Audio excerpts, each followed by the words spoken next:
forever be a memory. And what's going on, Read My Lips people? We are back. And I just got through watching the Colbert interview with Andrew Yang. And I gotta say, it was probably the best Yang interview I've seen as far as dealing with, celebrities or late night talk show hosts. It went very smooth. Yang was very funny. Colbert wasn't disrespectful. I know he went on to interview with Jimmy Kimmel. I feel like it's months ago now. And at the end, Kimmel said something along the lines of, yeah, I don't think you're going to become president. Like, he said it in jest, but I know it definitely, angered some of the Yang gang.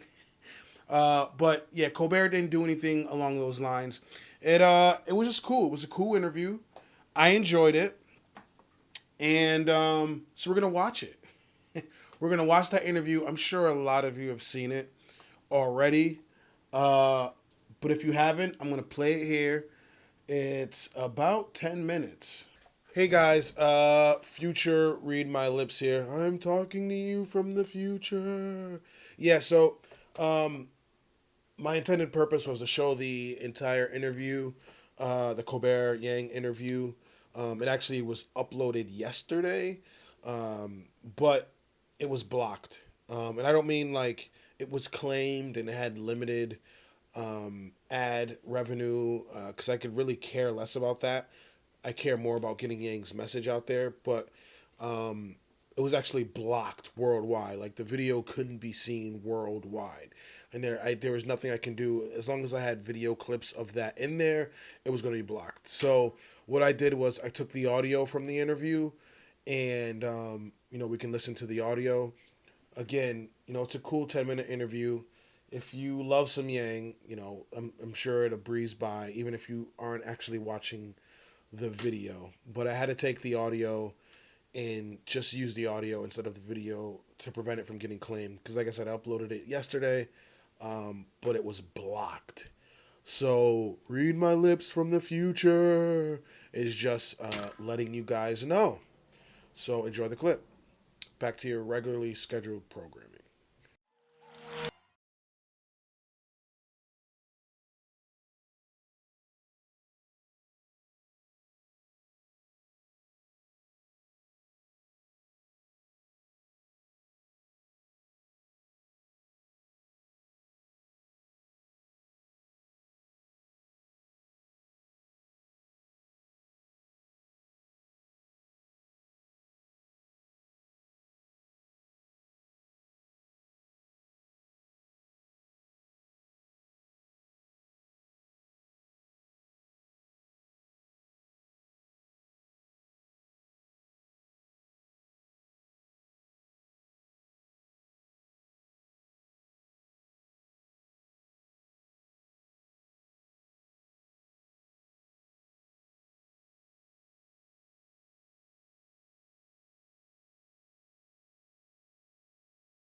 All right, so I enjoyed the fact that uh, Colbert gave Yang the chance to let everybody know why he wasn't at the debates. Because one of the reasons I said Yang won the debate, if you look at uh, the last video I did, was because everybody was asking for him during the debate.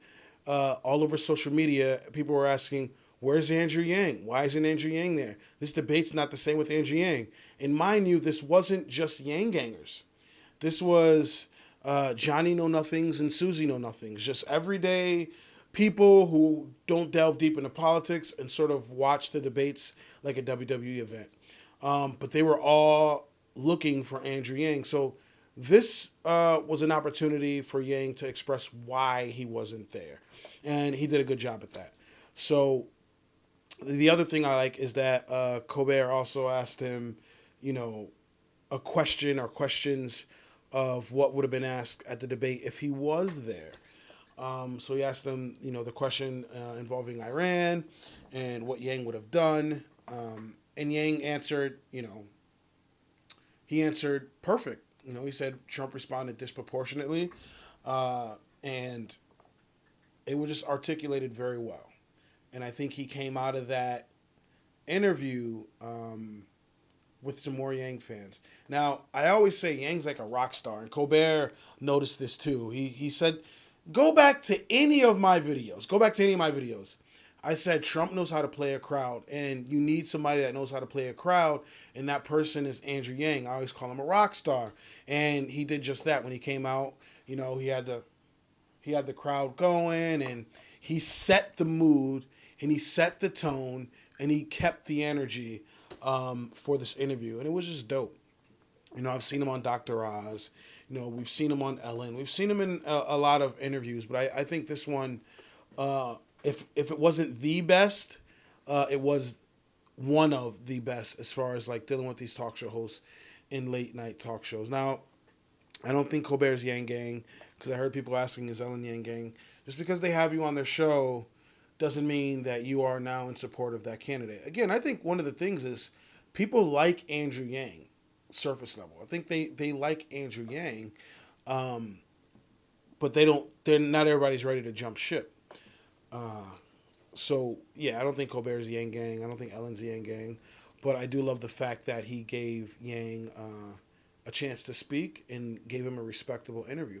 And then he mentioned the Dave Chappelle thing as well. I broke that news 3 or 4 days ago now. And one of the things I said was, I didn't feel the Chappelle endorsement was getting enough eyes on it. I don't think it was, you know, getting enough views. It wasn't being pushed enough.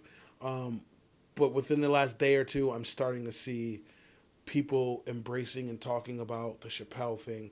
I love that he brought that up, because that is a huge endorsement. I'd say it's probably, besides Elon Musk, the biggest endorsement he's gotten. And I think it will affect the African-American community and them supporting Andrew Yang. How much of the African-American community will he get on board? It's hard to say. It's going to be incredibly hard to cut a swath through the Joe Biden African-American supporters, because a lot of them are older African-Americans, and they're not supporting him because of something substantive. A lot of that is the Obama-esque nostalgia they feel. That's just what it is. Go and ask them, you know, what policies of Joe Biden do they like, and you're not going to get an answer. So it's going to be hard to cut a swath through that support, but I think he will get a decent amount. He will get some. And then there's a lot of younger African-American voters that are on Bernie's side. I mean, those are the ones that, if he's going to get any, if Yang's going to get any support, it's going to be from them. So, yeah, just, you know, I just wanted to bring you that interview. Nothing crazy. It was a dope interview. And he needs to keep that momentum, because Colbert asked him, you know, how, you know, negatively do you think it's going to affect you that you weren't at the debate? And one of the things I had said prior was, if Yang can keep his momentum going, if he can keep these interviews with, you know, late night talk show hosts and you know, keep his face on TV, and keep his social media, you know, popping, I think he'll be okay, even though he missed this debate, because the general consensus is this debate was absolute trash. There was no winner of the debate, unless you want to talk about Andrew Yang. I don't care what any media pundit says. Elizabeth Warren did not win that debate using that fake girl power bullshit she tried to pull. Nobody was saying a woman couldn't be a president. Nobody on that stage was saying that. That wasn't even the conversation. Nobody's saying that. You made the conversation up that people are saying that. You straw-manned the conversation, and then you tried to shoot it down.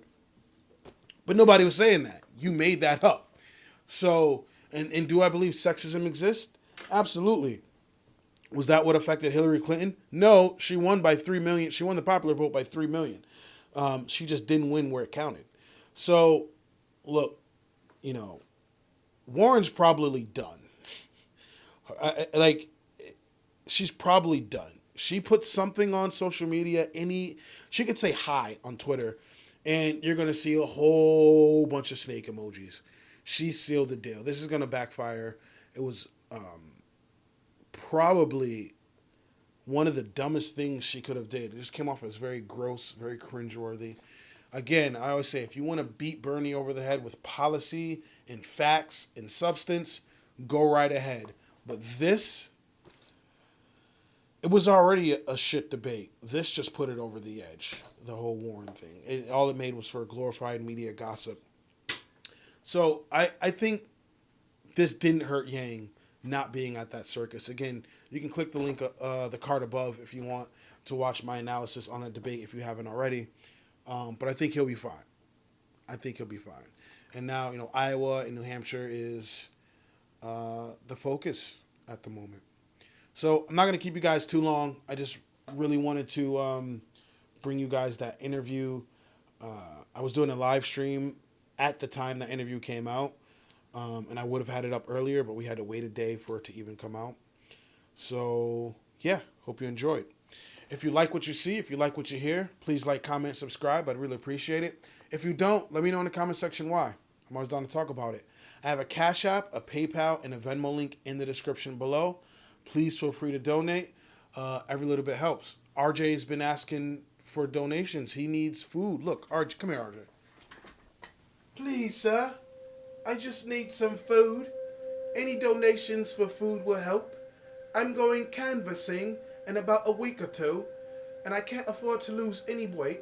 If I lose any bit more weight, I won't be able to go door to door.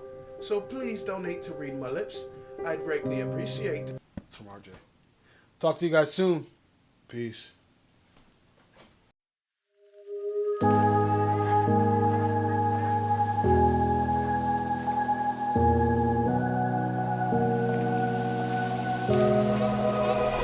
Run free and dive into the sky.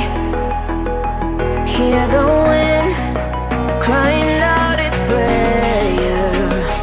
Why are we so ashamed to be alive?